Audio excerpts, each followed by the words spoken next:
Okay, let's jump right into this. Have you ever noticed how organizations traditionally handle widespread workplace anxiety? Usually, it just gets shoved off to HR, right? It's treated as this soft problem to be managed with, a generic wellness survey or maybe an extra day off. Well, in today's explainer, we are completely abandoning that outdated assumption. Instead, we're diving straight into the hard mathematical science of human fear.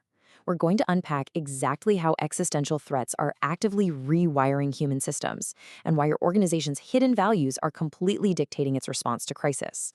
So let's challenge a massive, deeply ingrained corporate assumption. When we look at existential anxieties, like the very real fear of a world war, the prevailing mindset almost always dismisses it. We kind of label it as a soft, irrational emotion, or worse, a sign of personal weakness. The assumption is basically, hey, if an employee is deeply anxious about global conflict, it's just their individual inability to cope with the 24/7 news cycle. But what if we've completely misdiagnosed the situation? What if this fear isn't some glitch in the human system, but a highly sophisticated signal? Look at this massive data anomaly. Researchers collected information across 109 countries, spanning 22 different languages, with over 4,400 responses. And what they found is fascinating. They found a reliable Pearson correlation of 0.0482. Now, that easily clears the critical student value of 0.0294. And sure, while this doesn't imply direct causation, it definitively links the specific fear of world war to what spiral dynamics theory calls the green, vMEME. This is a psychological stage focused intensely on community, empathy, and consensus. So what does this tell us? It proves this fear is absolutely not just random, chaotic anxiety. It's a mathematically mapped response tied to a very specific developmental human mindset. The crucial takeaway here is understanding what this correlation actually means for your teams on the ground. For individuals operating with that green, empathy-driven mindset, this existential fear acts as a highly specific systemic harmony alarm. The green value system reads world war as the ultimate breakdown of a consensual, caring community.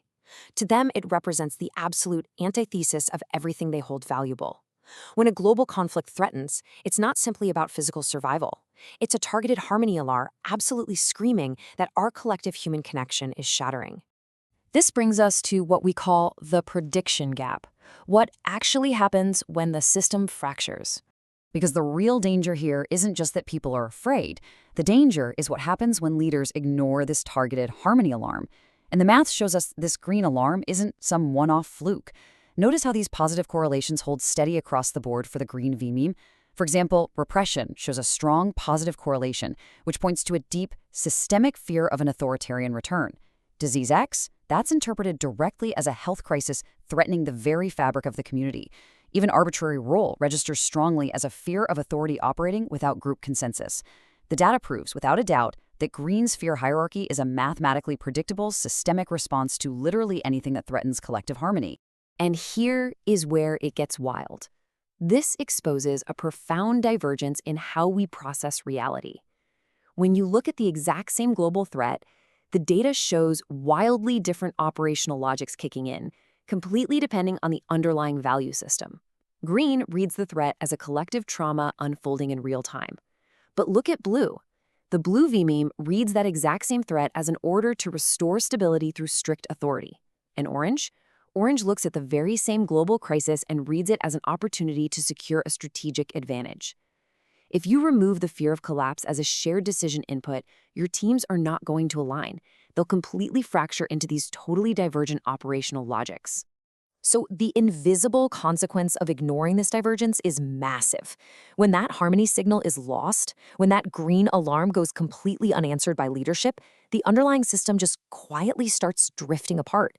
Diplomatic efforts within your organization will begin to fragment across these different value systems. Internal peace initiatives and collaborative projects, they totally lose their consensus-based momentum. And honestly, perhaps most dangerously, baseline trust erodes long before your traditional lagging HR metrics can even detect the decline. You might be sitting there thinking everything is fine, but the system is actually already unspooling. And this failure, it doesn't happen all at once. It follows a very specific downward cascade. It kicks off with step 1, Unaddressed anxiety. Because it's ignored, it naturally shifts into step 2, polarization, as those divergent groups retreat into their own conflicting operating logics. That directly causes step 3, system fragmentation. And finally, you hit step 4, a complete breakdown of dialogue. It is almost never a dramatic, loud explosion. Instead, it's just this quiet, step-by-step death of communication within the organization. Let's pivot to the solution. Section 2, the algebra of conscience, and how we are using AI vibe coding in 2026. To actually fix this, forward-thinking leaders aren't just relying on gut instinct anymore. They're actively mapping these systems to build highly predictive tools. They're using these exact hard math correlations as a sort of psychological GPS. Before implementing any policy, they can dynamically model how different factions are going to react. They know their green dominant groups will experience it as collective trauma, while their blue groups will immediately seek out authoritarian solutions. They can predict orange will pursue strategic positioning, and yellow dominant groups will instantly recognize the need for integrative frameworks to hold the whole thing together. You can literally predict the behavioral trajectory of your entire organization before you make a single move. And we are looking at the absolute bleeding edge of this capability right now, the 2026 trend of AI vibe coding. Users can now use simple natural language to instruct large language models to build complex applications just like this one. It actually calculates the exact state vector of a workforce. It weighs psychological sensors, things like fear, trust, and well-being, against proposed management actions. It mathematically scores how different decisions are going to impact the stability of the entire system, literally showing you the ripple effects of collective empathy and fear across every single vMEME color filter. Now, there is one catch. AI can absolutely surface these cross-stage patterns that humans miss, but it requires highly spiral-literate prompts to avoid introducing first-tier bias into your system. As we wrap up this explainer, I want to leave you with one final, deeply provocative question. What breaks when collective anxiety stops being the shared signal, and why does some see trauma while others see opportunity? Take a hard look at your own organization today. Understanding the structural mathematics of human empathy isn't just some fascinating academic exercise anymore. It is absolutely the fundamental key to keeping your entire system from quietly drifting apart when the pressure hits. Thank you so much for joining me, and please keep paying attention to those harmony alarms.